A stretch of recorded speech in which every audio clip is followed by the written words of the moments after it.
So as it was mentioned, I've been at the Electronic Frontier Foundation for 17 years, and I wanted to give you guys an update on just what's happened and what we've really learned about what the NSA is doing and the British GCHQ and the Canadian Defense Communications Establishment, all these lovely spy agencies around the world. Give you a brief rundown of some of the more interesting and scary revelations that we've seen from these guys. And then I'm going to completely shift gears in a literal and metaphorical way and talk a bit about the latest developments in cars that drive themselves, which is what the new me works on. I mean, the old me still is here with the privacy and the free speech. But the new me is also very interested in self-driving cars and has been working on them. Now, why do we want privacy? A lot of people actually ask that question. They say that privacy is dead. Hopefully the NSA is teaching us a little bit about why we want it. We don't have an understanding of what happens when you take a really big sea of data and you go in it looking for something with something in your mind. The answer is that you will find something whether it's there or not. And scientists are trained not to do that. And even with that training, they fail. The other thing is that we need privacy because privacy is freedom. When you are watched, when you feel watched, you do not express yourself in the free way that you would. You are not the same at your mother's table for Thanksgiving as you were when you got your first apartment. Some people are even inherently shy. They simply cannot live in a world that's full of surveillance. Will all the shy people in the room please stand up? Okay, or maybe there aren't any people like that. They need people to stand up for themselves. But the other thing in business that you want to watch out for is, why do people want all this data about you? What are they going to do with it? Well, their goal is to change your buying decisions. They want to manipulate you. That's the whole purpose of the advertising and the selective data industry. That's not in your interests. Now let's get into what the governments are doing. You know the logo of the NSA.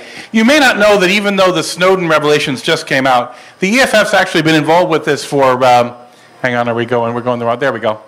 For actually about the last 5 years. And we started suing when Mark Klein, a former employee of AT&T, walked into our offices and said, you know, there's this weird room in our AT&T buildings that you guys should know about. So we had discovered that AT&T and many other phone companies had made splits of their fibers, the big fibers that were coming in from overseas and coming to the United States, and sending all the data off to a room by the NSA, and we sued over that. And unfortunately, the reason there was a law in place to stop that was that many years ago there was, believe this or not, I don't think you would believe this, but there was another president who actually went around wiretapping without a proper authorization. And when he was caught, Congress actually made a bunch of laws to make that not happen again. And they decided, in fact, to make a law that says that the phone companies, if they get an order from the president and it doesn't have a warrant, they're supposed to say no to the president. Congress passed a law to say that. Unfortunately, George Bush got the Congress to reverse that law and grant immunity from that law to the phone companies, so we lost that case. But remarkably, something else has happened, and that was this gentleman here. You see him with an EFF sticker actually on his laptop. After this came out, some people called us up and said, you know, should I be scared about having an EFF sticker on my laptop now? Because this is the most wanted guy in the world right now. This was the first thing that he revealed, a program called Prism. And this program revealed that the people inside the NSA were giving each other PowerPoint presentations. They don't use cool software like I'm using, but giving each other PowerPoint presentations about, hey, we've got direct server access to all these companies, and we've had Yahoo since 2008, and Google since 2009, and Facebook since 2009, and Paltalk, whoever cares what the hell that is, and YouTube, and Skype, and AOL. We've got all this, and then the press went to these companies, and these companies said, what? We're not giving them any access to our servers. We don't know what's going on. What are you talking about? People didn't believe them, of course. I'll tell you a little bit later about what actually happened.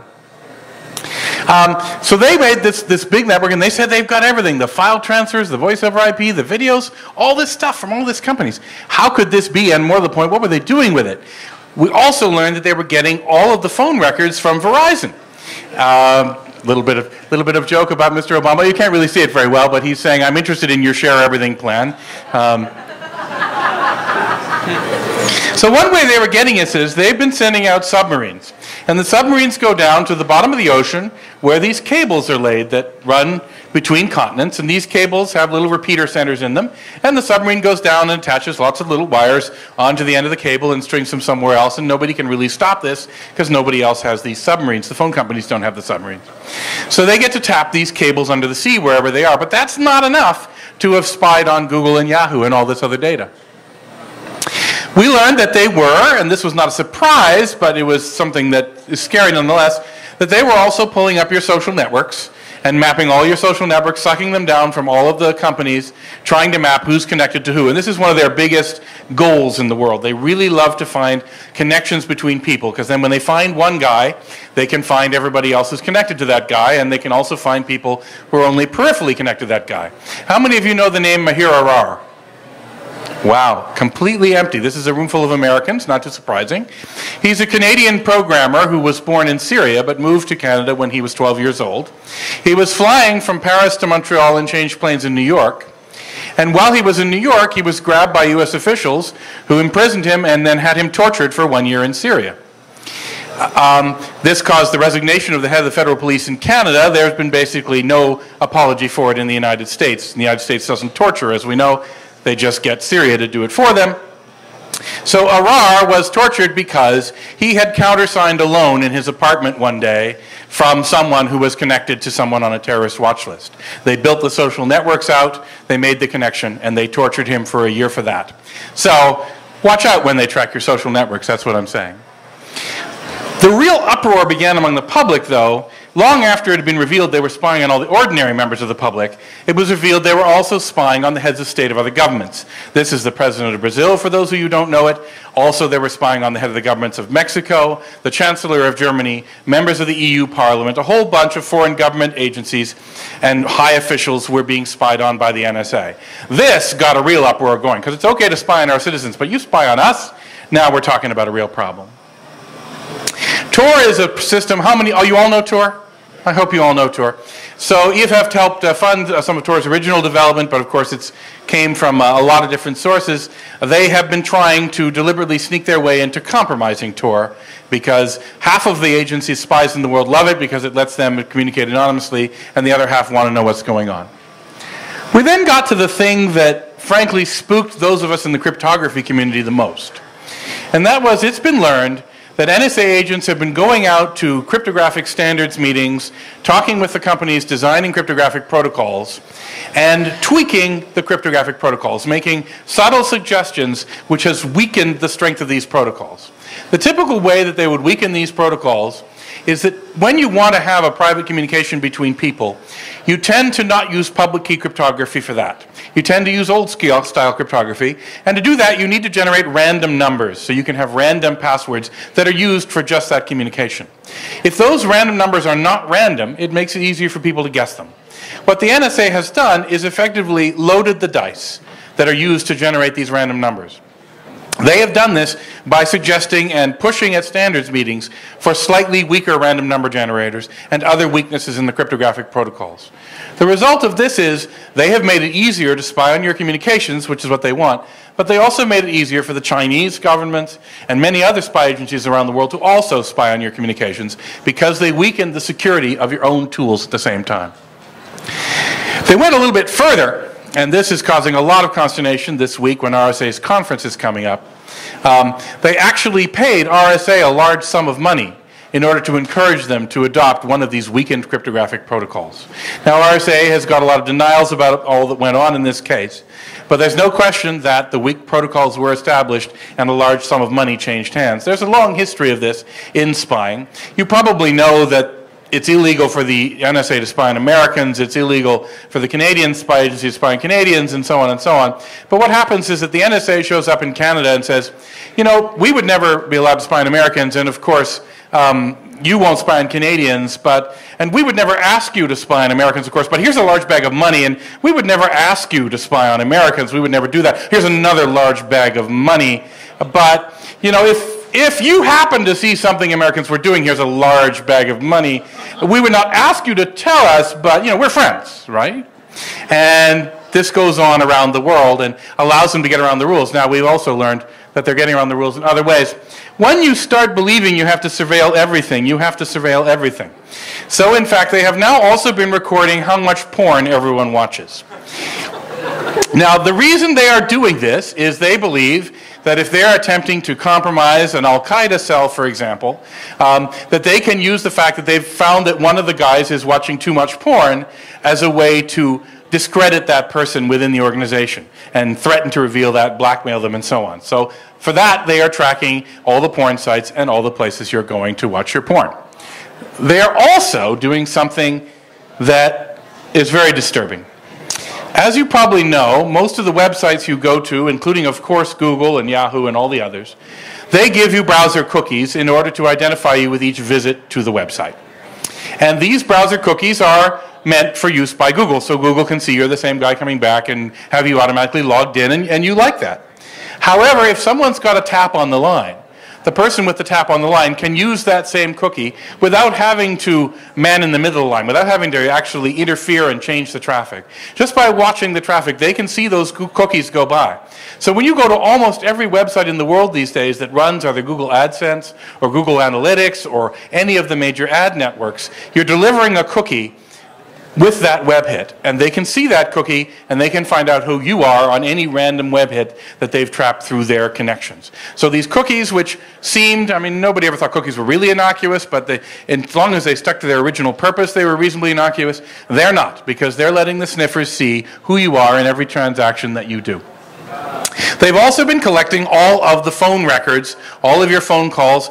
They call this the metadata. They promise they're not listening on your phone calls. They're only looking at the records of who you called and when. So for example, if you're on the Golden Gate Bridge one morning at 2 a.m. and you call suicide prevention, they did not listen to the content. They have no idea what you talked about. They just know that that's the call you made. That's supposed to be ironically funny. It's important to point out these jokes. They've also been doing something which admittedly some of us think is a little bit cool, which is they've been making honeypots, which is a computer security term for a fake machine that sits there hoping someone will attack it so that you can identify what attacks are going on and what the nature of those attacks are. They made sort of the most super honeypot, which actually sits there and waits for itself to be attacked and immediately then invades the attacker and takes over with more powerful attacks. So basically that's their way to get into all the machines that are attempting to control botnets. Once you have in machines that are attempting to control botnets, you can actually do a lot more. But they've also been creating fake versions of all the major websites. They have their own LinkedIn, for example, which looks like real LinkedIn, and if you're one of the people thereafter, they will modify your web traffic so you think you're going to LinkedIn, but you're really going to theirs, and they'll see what you're doing, and they'll get your passwords and access and everything else that way. Now, how did they get into Google? Well, so Google has servers all over the world, big farms of servers. This is some lovely pictures they released of one of them. And these server farms are connected to each other by dark fiber that Google has bought. Dark fiber is when a company buys a raw fiber and they put their own lighting on the endpoints, and so they think of it as a private piece of fiber theirs. They don't own the ground that it's going through, they don't own the switching centers, but they think of it as their fiber, and Google made the mistake, they now realize it's a mistake, and Yahoo and all these companies made the mistake of assuming that these fibers were theirs, but in fact the NSA was tapping them by going in to level 3 and other big companies' switching centers. And that meant when your data flowed between the big server farms that Google has, even though Google didn't believe it was giving direct access to their servers to the NSA, it was getting access to those data pipes, and that's how they were able to now get inside and get all this information. So these companies have all now made pledges, some of them are being faster at it than others, that they're going to start encrypting even their own private data pipes and not assume that anything is safe out there, which is unfortunately the right assumption. Now again, you have to spy everywhere, so that they are now also spying on everything you do in World of Warcraft. That's because they want to check and see if there's any groups out there that don't say death to orcs and instead say death to America. And so if they can find those people, they believe that Al-Qaeda and other enemies are getting together and meeting in little fighting parties inside the video games. And so they're tracking you there everywhere you go. This one spooked me the most. They developed a program, so you may know that when you roam with your cell phone, the remote cell phone company you're on is constantly sending information back to your home cell phone company so that they can properly do roaming and route calls to you. So these fairly insecure protocols which exist between cell phone companies, they basically all trust each other. Now, I'm a big cell phone company, you're a big cell phone company, except you're really a spy agency pretending to be a cell phone company. And these protocols allow them to basically look at all of the location records that come when you roam from cell tower to cell tower. So they have been recording every time a cell phone has switched from cell tower to cell tower or reported a signal strength from a cell tower and gotten the location on that phone. Now, They don't know the person behind the cell phone, at least not from that simple query. They do get a phone identifier called the IMEI, which often can be associated back with you, but is not inherently linkable to you. But what they're really interested in is simply noticing when two phones travel together. So if these two people, or if you're on the bus with someone or in a car with someone, we'll see two cell phones that just keep changing cell tower, keep changing their position in the exact same pattern. You've now got two people who travel together, and they're building this, in addition to the social networks, trying to build a network of everyone who travels with everyone. So if you have been commuting on the bus with an Al-Qaeda member, you are in for a rude surprise one morning, is all I can warn you about. But this has been going on all around the world. We also learned that they're attempting to build a quantum computer. Now, if someone builds a successful quantum computer of what we'll call the original style, not the D-Wave quantum computer you may have heard about, that quantum computer is able to break all of the encryption systems that we use today. All of your bitcoins will become stealable. All of your banks and web traffic will be assailable. If this is ever publicly announced, you'll know it because you'll see brokers and bankers running in the streets screaming and jumping off of buildings. However, if the NSA builds one, admittedly they won't tell the public, but they will be seeing everything that goes on. They also have been found to be tracking and recording all the text messages sent between all the different phones that they can get their hands on, again, for whatever purpose you might imagine. Recently, it was learned in Canada that the Canadian agency was violating their rules by tracking you every time you associated with the airport Wi-Fi. They would record the MAC addresses of everyone associating with airport Wi-Fis, and then they would look and see what other airports they went to and other places they went to where their MAC address was visible, and they would track the travels of everyone based on the MAC addresses of their devices. And most recently, and perhaps most embarrassingly, it was revealed they had been doing massive surveillance of the chat rooms of various companies, including Yahoo. One reason this was a bit embarrassing was it was discovered that this may shock you, but many of these chat sessions contained explicit material, and so all the NSA spies were sitting there watching people do what, for some reason, people do on chat and chat roulette, and having to sort of like wash their hands every day after they were done, kind of sick of it. But they're watching you when you're on that chat, and it's nice to know they're protecting you. They are even finding exploits into the video games and other apps on your phone. So it turns out that many apps on phones ask for much more data than they need to ask for, including things like your location data. And these apps, including Angry Birds, have been leaking this data out, and they've been building tools which can look at the leaked data that comes from these apps and get more and more information about you. So we have a surveillance apparatus that has gone out of control. We have turned the internet, this beautiful, brilliant thing we built to make our lives better and let us communicate, become the greatest instrument of surveillance ever imagined in the history. Orwell could not have actually dreamed this. So I'm getting the hook. So I'm now going to give you a very quick rundown on the things that have been happening in one of my other areas of work, which is self-driving cars. Now, I'm not speaking for Google here. They don't pay me enough to be their spokesman. Oh, wait, I'm told I am being paid? Oh, okay, no. They're not listening. However, so Google announced last year that they have taken their cars over 1 million kilometers on ordinary public streets and have gone about 150,000 kilometers between safety incidents. So that's about 90,000 miles. Humans go about 400,000 miles between accidents, so it's not as good as a human yet, but it's on track to be, which is the interesting thing. And Sergey Brin made an announcement that he thought people would be getting these vehicles in 2017. So that's pretty dramatic. Now that 1 million kilometer announcement came last year. Looking at the pace of change, you can graph it and know that they're actually up to much more than 1 million kilometers today.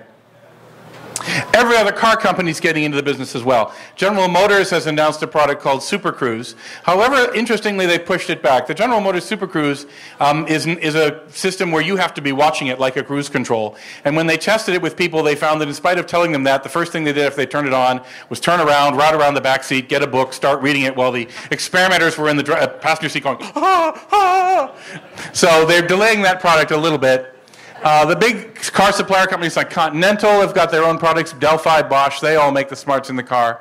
Volkswagen has a product called Temporary Autopilot. Audi has been showing products in CES for the last 2 years, driving in traffic jams and on the highways. Volvo both built a system to form convoys on the road, all following a truck with the the truck having a human driver and the rest able to take their hands off the wheel. But Volvo's also said that in 2018 they'll have cars driving around Gothenburg, Sweden, which is their headquarters. Because Elon Musk has the largest testicles of anyone in Silicon Valley, he announced that he would have a car for sale that did a lot of the driving in 2016. 2016 is not that far away. We think he mostly wanted to beat out Sergey with that number. Nissan has opened a lab in Silicon Valley, not far from here, and has announced they will be selling vehicles in 2020. Let's see, BMW also has a pretty good offering. Mercedes has also announced they'll be selling vehicles in 2020, but they also have a car you can buy this year, the 2014 S-Class, which will drive itself in a traffic jam. It needs your supervision, but it will stay in the lane and follow the car in front of it in a traffic jam. It's a product you can buy today. Ford also has got a new vehicle they've announced. Toyota has actually dropped out of the race so far, which is kind of interesting. But this is the more interesting vehicle. This vehicle is made by a French company called Induct. It is for sale today. It has no steering wheel, and it does not go very fast. It only goes 20 kilometers an hour, which is how it stays safe. This vehicle is being sold to be used as a completely autonomous shuttle in campus environments. So not on public roads, but sharing the road with pedestrians and cyclists and so on. This is a product you can buy today. This is definitely not science fiction anymore. It's really happening, and it's really going to be in our hands late this decade and taking over the world in the 2020s. Those of you who saw my talks at previous bills will have heard the predictions I made about the grand changes to the world, to energy, to parking, to congestion, to delivery, and of course to saving lives. They are huge because cars are huge. Cars are a $7 trillion, ground transportation is a $7 trillion business, and they kill 1.2 million people around the world every year. They are one of the biggest problems we can solve with software. So there's a brief rundown of two very different areas, but thank you for coming to BIL.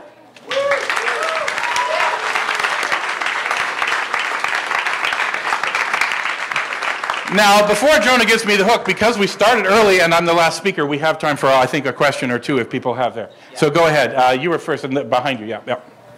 Yeah, you, yeah. Kind of combining your two.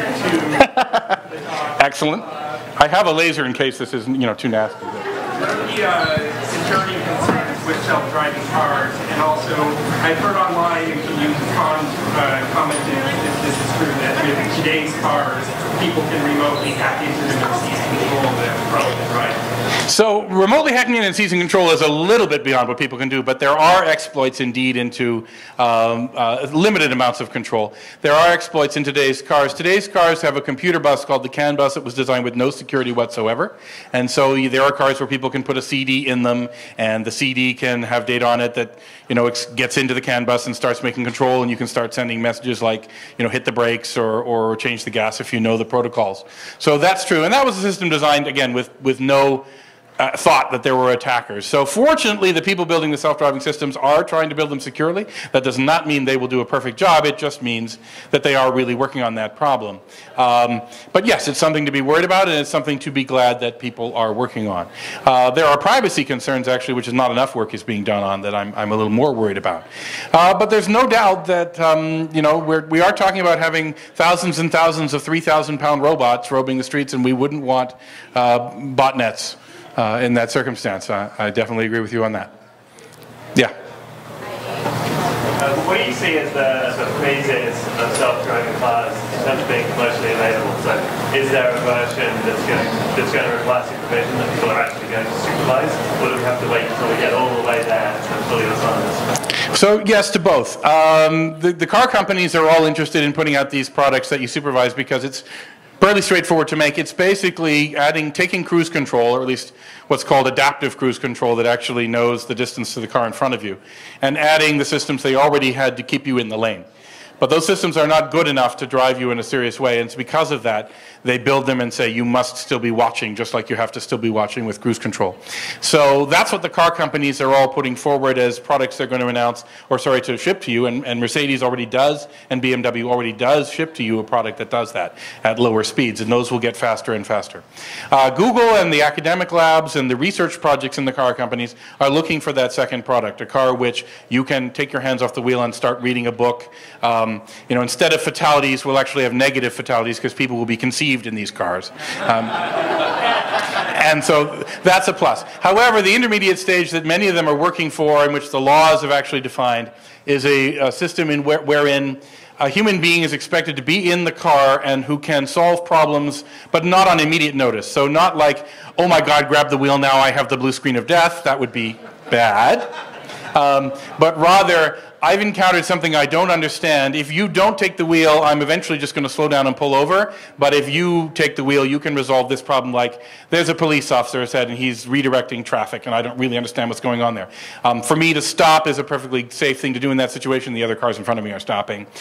We would like your advice now. Oh, it started to snow. We would like you to deal with that. But not like, I need you in 1 second. I need you in 10 seconds. So people are building vehicles in that range as well. Everyone's dream, though, because the real benefits come, is the vehicle that can actually operate completely unoccupied. That does need a higher level of technology, although such vehicles can be programmed never to drive where there isn't networking. And if they never drive where there isn't networking, they can always ask a remote human for help. Again, in these long latency situations, not in short latency situations. So that's important. Yes, Ping. So now that the whole area seems to have gone from one company has this amazing data research thing to everybody is rushing to get to market as fast as possible. Yes. What is your estimate of likely that the software quality you're going to see is going to be similar to other situations when you're always trying to rush to market? Well, so actually my estimate's pretty good on there because, bless their hearts, what did Reichard call them, the assholes? For those of you who are Reichard stock, the attorneys. They're not going to let people ship vehicles that have not met some pretty high safety standard, forgetting even what the law tries to say. But I don't think anyone, and I know people on many of the teams, no one plans to release a vehicle to civilians that they haven't demonstrated to their own satisfaction, to the lawyer's satisfaction, and to the public satisfaction drive more safely than human beings, which doesn't mean they don't occasionally have accidents. They just have fewer than human beings. And there's going to be a debate in our societies about, there's a problem that people don't like being killed by robots. Don't know why, but they'd rather be killed by drunks. And that's going to be the choice society is actually going to face, whether people are killed by robots or by drunks, but having a lot fewer people. And there will be a big debate about that. But I don't know anyone who's among the big players. There are small players who might be a little more reckless.